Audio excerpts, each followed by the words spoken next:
This day one morning session is all about going ultra local, and let's begin. Our first presentation today comes from the UK, from BBC. Jason Gibbins, he's a multimedia editor and journalist and the editor on the BBC Local News Partnerships.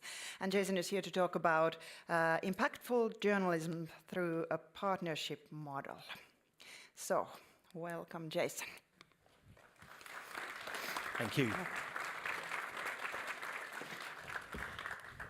Good morning, everyone. And to start, a huge thank you to the organising committee of CIRCOM for inviting me this afternoon, or this morning even. It's been a long couple of days for me travelling.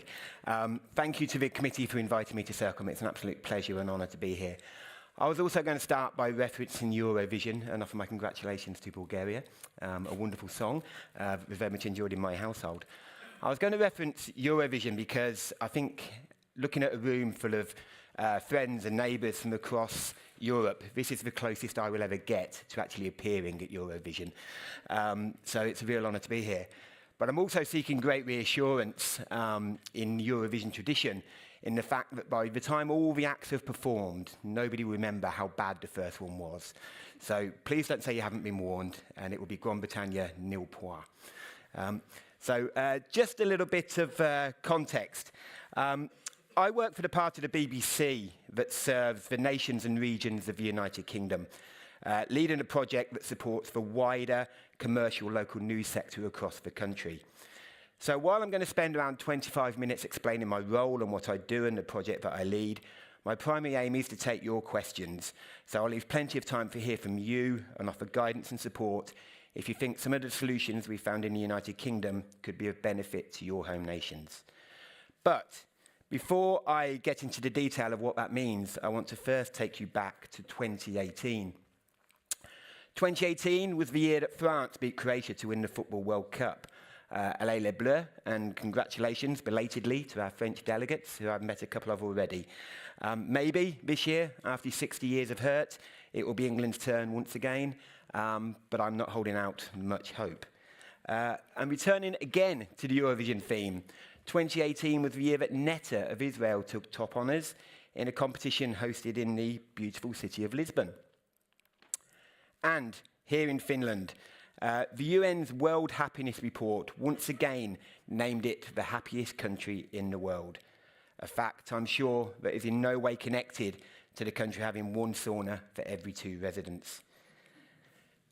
But meanwhile, in the UK, 2018 was the year that a young reporter by the name of Caitlin Webb made a small piece of local media history. That small moment of history came on Monday, January the 15th, 2018, when Caitlin had the distinction of filing the first ever local democracy reporting service story. This began a groundbreaking agreement between the BBC and the UK regional news industry to support public service reporting, sustain local democracy, and improve skills in journalism. And while that first story, regarding a tax increase in Kent in the southeast of England, may not have received the same global coverage as France winning the World Cup, or had any impact at all on England's standing in the World Happiness Report, a very disappointing 19th, just in case you're wondering, it was the first step on an incredible journey. By the end of the first year of delivery, 45,500 stories had been published via the local democracy reporting service. 12 months later, it had grown to 110,000 stories. At the end of 5 years of service, in 2023, it had grown to 380,000 stories, and today, just over 8 years since Caitlin published that very first story, more than 560,000 local democracy reporting service stories have now been published, more than 500,000 from one initial story. So how does the scheme work? In its simplest form, the Local Democracy Reporting Service is a local government newswire which distributes in the region of 1,500 stories every single week. Each and every story is shared at no cost to the newswire for potential publication by both the BBC and, crucially, more than 230 commercial media organisations that we partner with across all 4 nations of the United Kingdom, England, Scotland, Wales and Northern Ireland. Jointly, those 230 media organisations print or broadcast in excess of 1,100 individual news brands. So it's 1,100 news brands delivered in print, online, on radio or on television, creating a combined audience of millions for local democracy reporting service content every single week. This is where it gets a little bit confusing, so apologies, and I hope it translates. The project has two types of membership. We have what we call partners and what we define as suppliers. Partners are the simple users of the scheme, those 230 plus local media organisations which receive free content generated through the local democracy reporting service. There's no entry barrier based on size or audience numbers. All we require to provide access to the scheme is evidence that potential partners share our commitment to high editorial standards with a focus on local audiences. It doesn't matter if the partner outlet is 200 years old or 1 year old, a commercial outlet or a charity, a print title, a broadcaster, or an online-only outlet. They are welcome if they share our beliefs in relation to the delivery of local news. They do not, however, have any involvement in the creation of the stories or delivery of the scheme. That is a responsibility that rests with what we call the suppliers. So the suppliers, in the most simple form, are our special partners. They are those partners that apply through a competitive process to manage and employ one or more of the 165 BBC-funded local democracy reporters within their own newsrooms. The BBC funds the scheme, but it doesn't employ the reporters. The select number of partners, called suppliers, are those that employ reporters and manage them. This ensures those supplier newsrooms have a greater element of management control over the stories that local democracy reporters deliver. But beyond that, they receive no additional benefit. They can only use the stories once they are published in the Newswire for use by all partners, and there's no financial benefit, with funding provided by the BBC only covering the employment cost of each local democracy reporter. So to summarise the structure of the service, I think I've gone one bit too many there. No, I haven't. Sorry, should have shown that one. That's our partners, sorry. Summarise the structure of the service. On the left of this slide, you will see the responsibilities of the BBC to fund the service, manage the overall service, and provide the technology platforms to deliver stories to the wider partner network. On the right, you see the responsibilities of the supplier partners. That's to recruit and manage local democracy reporters, to edit their stories, and to publish their stories back to the technology platforms for delivery to the wider partner network. So on the left, the BBC funds and manages the scheme. On the right, the suppliers deliver the scheme, and at the bottom, everybody receives it through that relationship. So in practice, this is what it looks like. Local democracy reporters write their stories in the platform on the left, a very simple WordPress-based platform, which when published appear in the Newswire, accessed by all partners, which you can see on the right. If a story is of interest to those partner newsrooms, they can download the story for publication on their own platforms.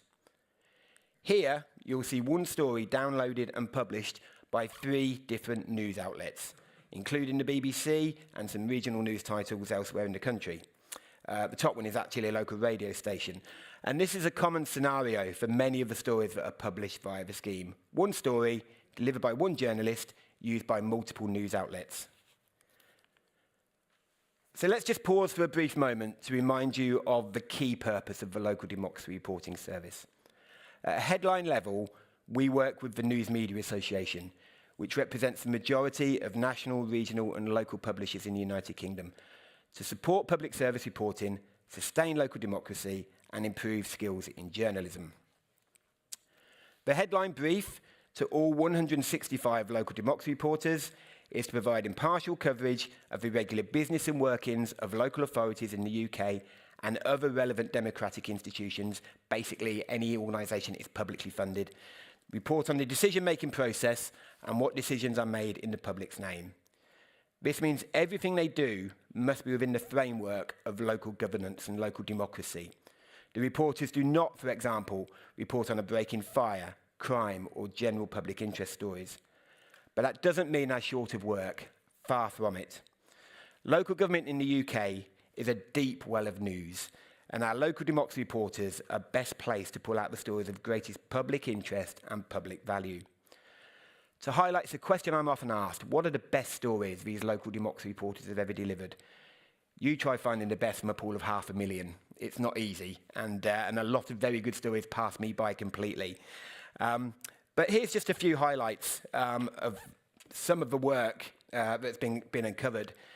A councillor in the English city of Cambridge who was claiming more than £14,000 in annual allowances, despite rarely attending meetings. Why did he rarely attend meetings? Because he lived more than 400 miles away from a local authority in Scotland. There were police staff in Gloucestershire, in the west of England, who were selling part-worn tyres from service vehicles for financial gain. They weren't telling their bosses about that. There's a council in Slough, where the attempted bribery of councillors took place. Slough, a town to the west of London, the home of The Office, Ricky Gervais, if anybody's familiar with his work. In Nottingham, in the East Midlands in the UK, failures at a hospital trust, which led to dozens of babies dying or being left with serious injuries. And one just in the past few weeks, an alleged corruption at a London council, where more than £1 million was paid to an accountancy firm at which the council's recently appointed finance chief previously worked for 21 years. Anybody willing to guess how much was spent at that accountancy firm before he joined the council? It was a nice round figure of around zero. But what does all this mean in reality? What impact has the local democracy reporting service had on the commercial news sector in the United Kingdom, or coverage of local democracy in the UK? Here's where it gets a bit more boring and technical, sorry. Each year we survey all users of the scheme to identify how many stories they use, gain an understanding of how it supports their journalism, and ask what we do well and what we could do better. We ask them to score out of 10 the overall value of the scheme, how it better helps them to hold power to account, how it helps better serve their audiences, and how it impacts on audience engagement. The most important measure to me, at least, because it's the one I have to answer to my boss to, is overall value, which consistently receives a rating in the region of 75%, rising from sort of 70% when we first asked the question in 2019. Is that a good rating? That's for you to decide, really, not me, and for you to decide, not me. And I'm sure it could always be better. But the consistent level of response does suggest the service continues to remain as valuable to the partner network today as when it was launched in 2018. And my job with each passing year is to now ensure that level of value is retained. As part of that survey of partners, we also provide an opportunity for free-form comment on the service. Basically, tell us what you think. What do we do well? What do we not do well? In the 2025 survey, the local democracy reporting service was consistently described as essential, high quality, and invaluable, particularly for outlets with limited resources. A dominant theme is that the local democracy reporting service enables coverage that may otherwise not happen. Many publishers and broadcasters said they simply could not cover council meetings, public bodies, or local democracy adequately without the service based on their resource. For small newsrooms, hyperlocals, community radio stations, and sole trader operations, the local democracy reporting service is described as a lifeline and a mainstay of daily output. Many respondents highlighted stories as well researched, reliable, accurate, and written to a high standard. Several comments emphasised the view that the local democracy reporting service effectively holds power to account, improves scrutiny of local authorities, and strengthens public interest journalism, with coverage described as trusted by audiences. Responses also highlighted the service's breadth and versatility, with use across print, online, radio, TV, newsletters, and social platforms. Many also said the local democracy reporting service stories form the basis of follow-up reporting, deeper investigations, or agenda-setting pieces, and help identify wider trends and issues across their news areas. This is particularly pleasing, identifying that the local democracy reporting service doesn't just provide easy-to-use copy to a wire, but continues to earth stories that feed into the wider journalism ecosystem. Overall, the service is repeatedly described as essential, invaluable, high quality, reliable, central to output, crucial for scrutiny and democracy. But of course, it wouldn't be fair for me to stand here and just talk about the positives. We're now on a negative screen, just checking.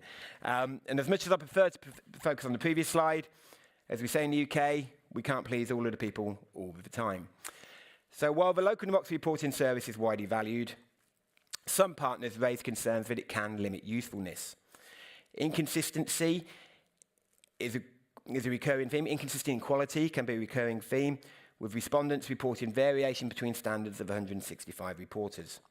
Some concerns about accuracy and balance also feature, with in some cases local democracy reporting service content linked to audience complaints. There's no denying, as a primarily text-based service, but it is also fair that broadcast outlets highlight the lack of audio and video as limiting the value of the scheme. This is something we're actively working on to improve as we move into the next phase of the programme. In summary, the most negative feedback focuses on variable quality and editorial standards, accuracy and balance, and a lack of multimedia content. But, crucially, there's a lot to remember here and a lot at play. It should be remembered that the success of the local democracy reporting service relies entirely on the support of literally hundreds of moving parts. From myself at the BBC as leader of the scheme, to each of the 165 local democracy reporters, to the editors in each of their newsrooms that review and publish their work, to those 1,100 plus news brands that use the work, it's a near impossible task to please all of the people all of the time in a scheme of this size. And that, my friends, is why I have so many grey hairs. I'm only 21. But evidence from across the past 8 years, shows the positives significantly outweigh the negatives regarding delivery of the service. So our primary task now, as we look to the future, is to ensure the local democracy reporting service remains as fit for purpose for the coming years as it was when we launched that first story in January 2018. With that in mind, we now have some critical months ahead for the local democracy reporting service as we look to build for the future. As many of you will be aware, the BBC is currently funded by a licence fee payable by UK households and has a charter that guarantees its independence for 10 years at a time. The local democracy reporting service was a commitment for the current charter that began in 2018. So we are now considering how we can develop and grow services for the next charter, which is due to be in operation from 2028. The BBC Green Paper, published by the UK government in December 2025, is a document outlining proposed changes for that next charter in 2028. It seeks public input on reforming the BBC's funding, increasing commercial revenue, strengthening governance and ensuring impartiality. But it also makes specific reference to the work of the local democracy reporting service. And in response, the BBC has pledged to consider further growth and expansion of the scheme. It's too soon to make firm commitments at this stage. Conversations are just sort of really getting going. But areas of potential growth could include expansion to further reflect local government devolution in England, a big political hot topic in England at the current time. Expansion to provide increased coverage in areas such as, for example, public health. Better coverage of underserved areas where there are low numbers of local democracy reporters per head of population compared to some other areas. Our reporters cover on average 2 local authority areas each, and they cover the entire breadth of the UK. But for example, London, obviously the most populated city in the UK, has relatively few local democracy reporters compared to some of the less populated areas. So we're looking to increase that potentially. And while not referenced on this slide, to better support our broadcast partners, the development of multimedia local democracy reporters to better focus on broadcast rather than text-based journalism. A potential trial development of that is currently being taken place in 2 areas of the UK. Effectively, that's a local democracy reporter, but rather than delivering text content, they deliver broadcast-ready packages for multimedia partners and broadcast partners across the UK. Also in the pipeline, again not referenced on this slide, is a local impact unit, and that will see BBC journalists on my team offering their skills and expertise to support development of high-interest, high-value stories for individual news partners. This is going one stage further than a partnership that offers for all and supporting individual partners in big story ideas that they have, but they simply don't have the resource to cover. A trial on that is going to start very shortly, as I say, led by journalists on my team. In addition to the BBC Charter conversations, and it's sort of unrelated, in March of this year, the UK government's Department of Culture, Media and Sport launched its Local Media Action Plan. This is a forward-looking policy document setting out the government's approach to strengthening the UK local media in response to the long-term decline that we've all seen and witnessed across our nations in recent years. The plan makes a number of commitments to support local media directly in the United Kingdom, but again, the Local Democracy Reporting Service features strongly.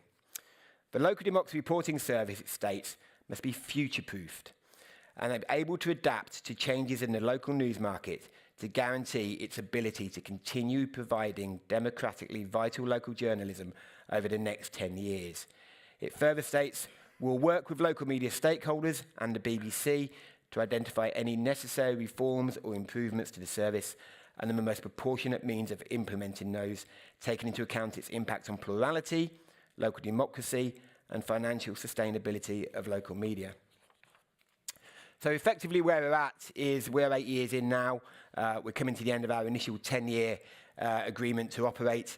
And so we're very much now looking to the next phase. We think we've been successful in this 10-year period, but working through the BBC Charter and through the DCMS Amplify programme, it's about looking to the next phase. I'm going to start concluding shortly and taking your questions, but I also want to state that I think it's important to state that the Local Democracy Reporting Service is just one of 3 editorial programmes delivered by the wider Local News Partnership programme that I manage. The others are the Shared Data Unit and a broadcast platform called NewsHub. So just very briefly, NewsHub, very simply, is an agreement through which all pre-recorded video produced by BBC regional newsrooms is shared to an online portal from which our partners, those same partners that access the Local Democracy Reporting Service content, can download it for use on their websites. Around 1,200 clips a week are shared through this service, with the intention being that our partners can use these clips to add additional context and value to their own journalism. Basically, it's a self-service syndication of BBC video. It's the BBC opening up local news content for use by partner platforms. As for the Shared Data Unit, this is a small collaborative team of BBC journalists that complete data investigations which are again shared, in this case under a 1-week embargo, with the wider partner network. The journalism is high-end, investigative and detailed, developed across weeks or months of work. The stories have a national focus, but vitally are delivered alongside data relevant to every local authority area in the UK. This means the story can be localised for local audience during the embargo period, before all newsrooms release the story for publication or broadcast on the same day. The idea here is that my team, our team in the BBC, are delivering a piece of journalism that's going to be of national interest to national BBC audiences, leading the BBC website, be it a feature on the BBC main news platforms that day, the news at 10 in the BBC, the Radio 4 Today programme, etc. But whilst that story is being shared on a national level, all of our partner network can have a localised version of that story, bringing it of context and interest to their local audiences. The Shared Data Unit has won multiple awards for its journalism and is something we are exceptionally proud of.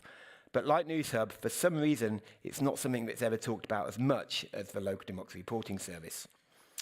So that brings me back briefly to the Local Democracy Reporting Service, a service that delivers approximately 75,000 public value stories every year, 6,000 stories every month, 1,500 stories every week. If you're doing the maths, 300 stories every single working day. That wire you can see there continually ticks and updates and moves on as the day goes on. That's why I miss all the good ones. I only get notified of the bad ones. But it's a huge operation, and in the UK, expensive, let's be honest, at a cost of around £6 million per year. So it can be a daunting proposition for others seeking to replicate in other nations. But could it work in Finland, in Spain, in Austria, in Poland, in France, and so on, any other European nation? At a scale that works for you, then yes, I firmly believe it could. If you can find someone to manage the scheme, and more importantly, someone to fund the scheme, it can and will improve coverage of local democracy for your audiences and, critically, potentially, your relationship with local news suppliers. And that's me. Time for your questions. Thank you.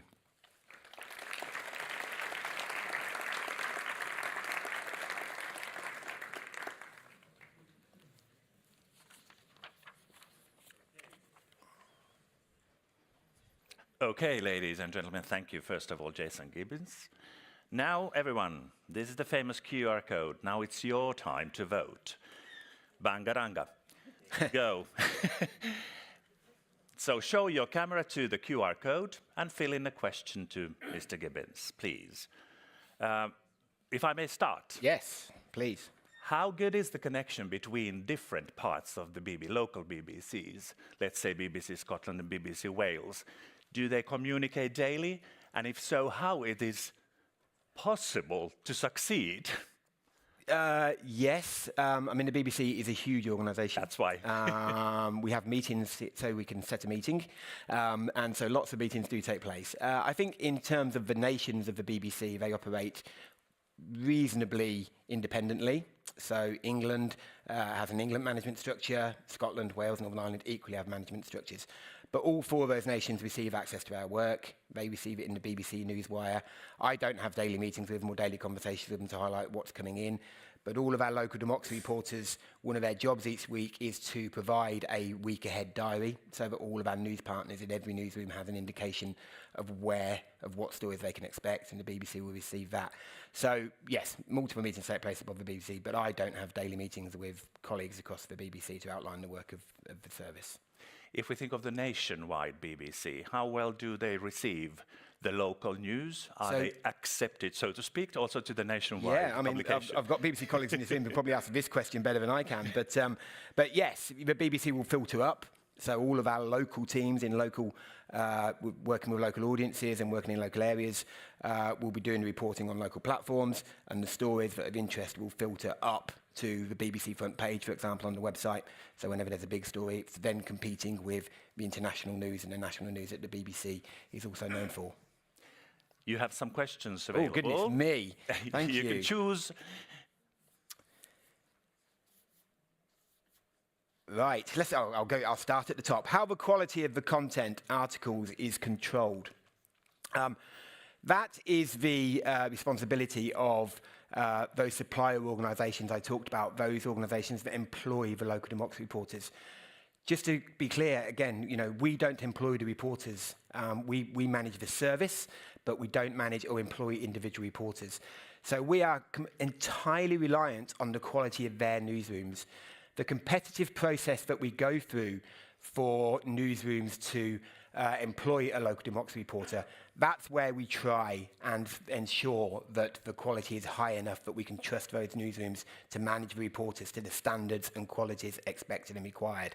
So it's about ensuring that the right people are in place in the right newsrooms, and they are treated in those newsrooms like any other reporter. So only newsrooms that we completely trust to deliver quality journalism will have one of those reporters in their newsroom, and the standards are what we would expect of all the journalism that comes from their newsrooms, if that answers the question. Do journalists communicate between the different areas? That's a really good question, and that's really interesting. So the local democracy reporters, as I say, are spread across literally all four corners of the United Kingdom. We have one that covers the Scilly Isles, an island in the English Channel off the southwest coast. Going that way, we have Kent, where Caitlin, our very first one, started, which you can see France from the coast. And then we go all the way up to the Shetland Islands, which is much closer to Bergen in Norway than it is to London and my office. And then we go across to Northern Ireland, and the most westerly is a county called Fermanagh, which borders the Republic of Ireland, so we're nearly into the Atlantic Ocean. So they don't get to meet each other on a daily basis, let's put it that way. They don't get to be together every single day. But we really encourage community relationships between the LDRs. In any particular region, we'll try and encourage them to talk to their neighbours, because it can be a lonely job. Once a year, we bring them together for an annual conference. It's the only time in the year I'm more nervous than I am today, because I organise that one. So once a year we bring them together in an annual conference. As you can imagine, what it's like getting 165 journalists together in one room. They don't remember the second day, but they're all pretty good on the first day. And then throughout the year, we also try to get them together on a regional basis. A large part of my life is spent going around, staying in BBC budget hotels and sitting on trains to go meet reporters once, twice a year in their local regions. So we try and encourage that community if that works. is the LDRS material available to other public service broadcasters, e.g. S4C? Yes, S4C can access it. They can, but we limit access generally to organisations that are no greater than a single nation of the UK, if that makes sense. They are a partner, S4C, and they can access the content and they can use it because they cover Wales and Wales only. But that excludes things like the national print media that cover the UK in its entirety. The BBC covers the UK in its entirety, but we have regional platforms. The main commercial broadcaster in the UK, ITV, they also receive the content because they have regional news platforms, regional news bulletins, and so that's the connection there. Can I tell you more about the 165 journalists? Again, really, something that's really important to me. Age, turnover rate, recruitment criteria. Okay. So first of all, age. One of the absolute joys of the service for me is we have a really broad age range. When we started the scheme, my background, just for reference, is local newspapers. I was a local newspaper editor. I spent about 20 plus years in the industry, 25 years in the industry. I edited local newspapers for 12 years. One of the great delights I had editing newspapers was bringing through the next generation, bringing people out of university, training them up, getting them the relevant qualifications, seeing them grow, seeing them develop, and then moving them on and seeing them build their careers. It was the ones that weren't very good you got stuck with, you know. But I love seeing people develop and grow. When we started the local democracy reporting service, there was some nervousness within the BBC in particular that we needed serious, grown-up, quality reporters, lots of experience. And we had a minimum two-year experience criteria before anybody could get the job. That caused quite a few recruitment challenges in the initial phase as people were getting to know the scheme. And I fought quite hard to open it up to trainees because I knew that they know media law better than I do because they've just done it. They know shorthand better than I do because they've just done it. They know all of these things better than I do because they're fresh, they're keen, they're young, I'm old, and they've just done it. And they came into the scheme and they proved fantastic overnight. They were as quick at picking up the details of local democracy with support from senior colleagues, etc. So we have people coming into the roles in their first job, but one of the great delights for me is that we've seen people at the tail end of their careers coming back into journalism, and that has been absolutely fantastic. We've seen people who have gone away from journalism because probably they can't can't live on the salary, they need to pay a mortgage, send kids to university or whatever. But at the tail end of their career, they've come back out of communication roles or whatever it was they've done to support the journalism that the local democracy reporting service is doing. And they've done that because they can see the value of the scheme and they can see the importance of the journalism. And that's one of the proudest things I've actually got from this service. And so if we look at the age range, it is pretty much, if you take 40 as the rate, it's 50% below, 50% above. And that's really good. And the other thing has been that as people have become familiar with the service and see the journalism it's delivering and the type of stories it's delivering and the value of the journalism, it is now itself feeding into the wider ecosystem in terms of employment model in UK journalism. A lot of LDRs have moved on to roles in national journalism. We've got lobby correspondents at the UK government. We've got people working for national media. We've got people who have come into the BBC as political editors. We've got an LDR who moved to Australia to be political editor. You know, spends his days now working at the Australian Parliament in Canberra. And we have lots of examples of them developing their skills, doing that. The crucial thing for the local democracy reporting service, the success of that scheme, is it's about in-person journalism. We are absolutely critical, we absolutely drive home to them, but we do not want them sitting behind a desk rewriting press releases or rewriting just from an agenda. We want them in those council chambers. We want them there talking to politicians, getting the tip-offs in the corridor, getting the stories they're not going to get from an agenda, seeing people in the public gallery who are protesting, meeting all those protesters, and that's the journalism that really matters, and that's how the scheme grows. And the skills those journalists have learned from doing that is something I haven't really seen in the industry for a few years, for valid reasons, but haven't seen for a few years. That's talking to people. Journalists talking to people, building contacts, getting stories, developing stories, letting the odd story go so they don't break a trust, waiting until the moment comes when they hammer that person who thought they were their friend. I love it. That's my job. This is what got me into the industry. And by doing that and by talking to people and building those contacts and learning how local government works, they are then hugely qualified to move up and go to national government, etc. There's so many questions here. I'm really sorry. How British news agencies responded to this partnership? Do they see LDS as a competitor for their own product? No. News agencies can't access for work. Ironically, they could be a supplier and they could employ reporters, but they couldn't use the work, so they don't, obviously, for that reason. But we operate in a very different marketplace. News agencies in the UK were not covering local government. We were not covering local councils, so we weren't particularly stepping on anybody's toes. It was an unfilled area. One of the reasons the very reason this scheme was launched. This scheme was launched not to save and support particularly the local media in the UK, but to save and support local democracy, and that's a really key difference.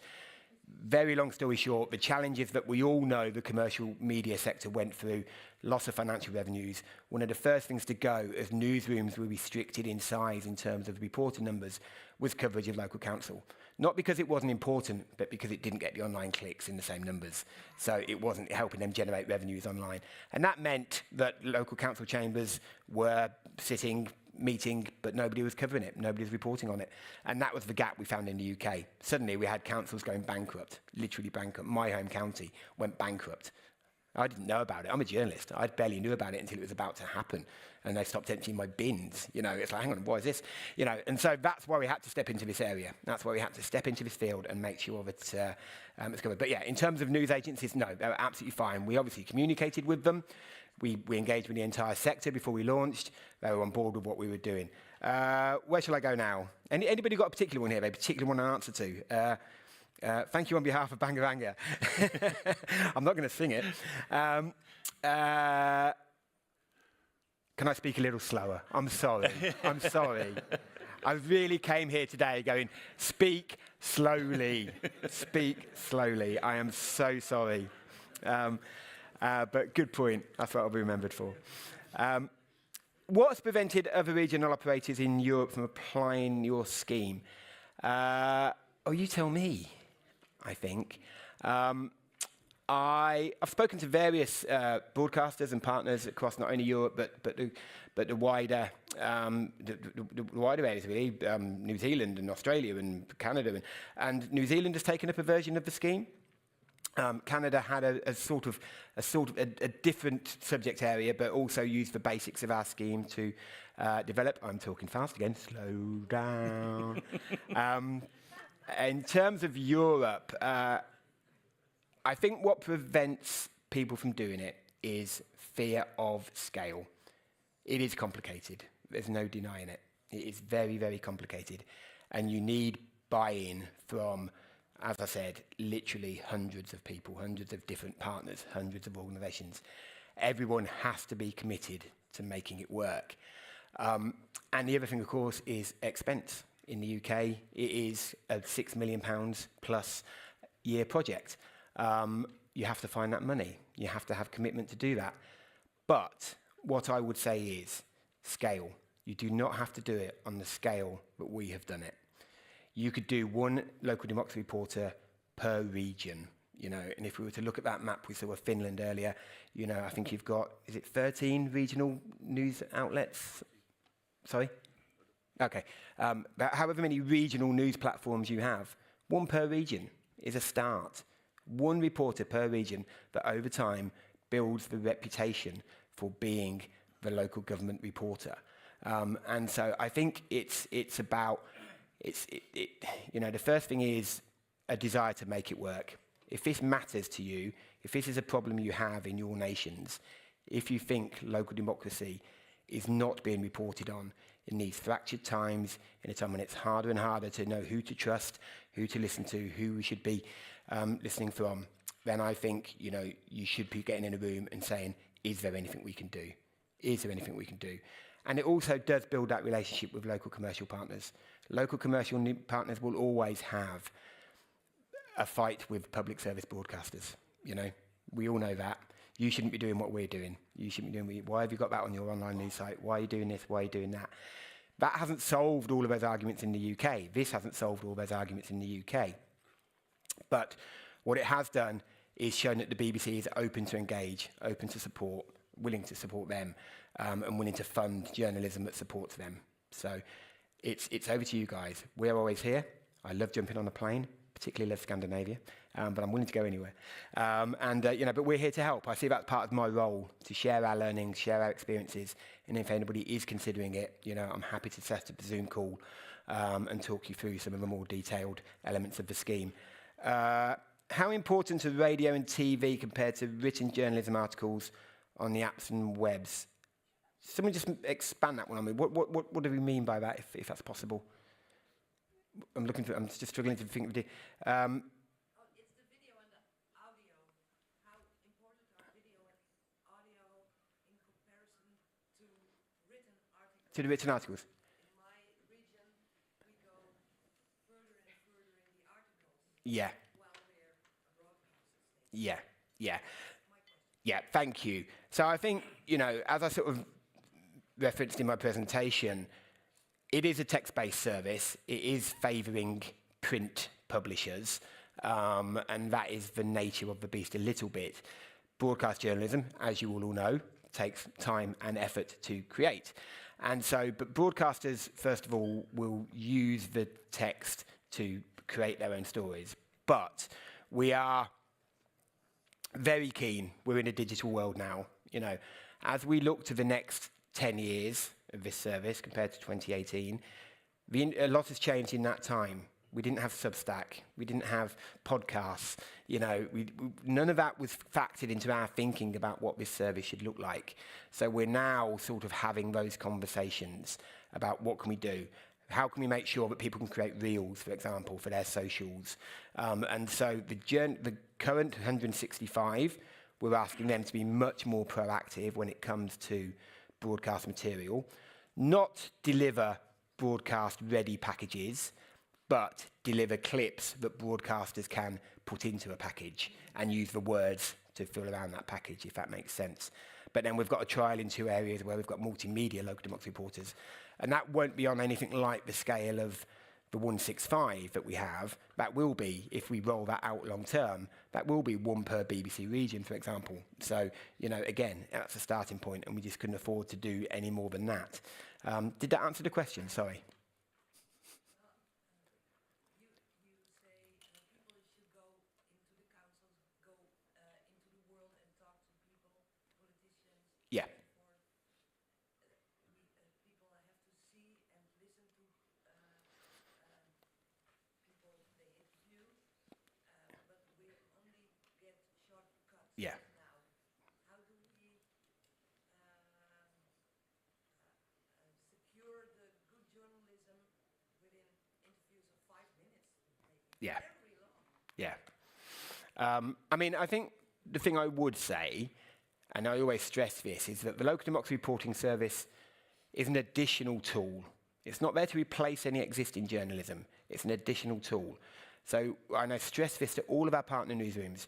If there is a particular story or a particular issue that they want for their platforms, we still encourage them to go cover it themselves, just as you would with any other agency copy, any other agency service you use.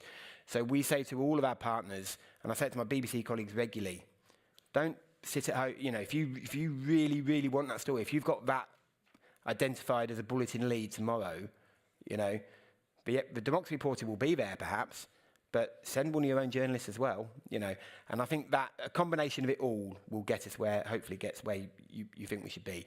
The Democracy Reporters themselves, they will get a talking head, 30-second clip, reaction to a meeting, but, and then that can drop into a package, but it's not going to be a broadcast standard, A lot of questions There coming is in. a lot of questions. I'm sure they will approach to you during the day.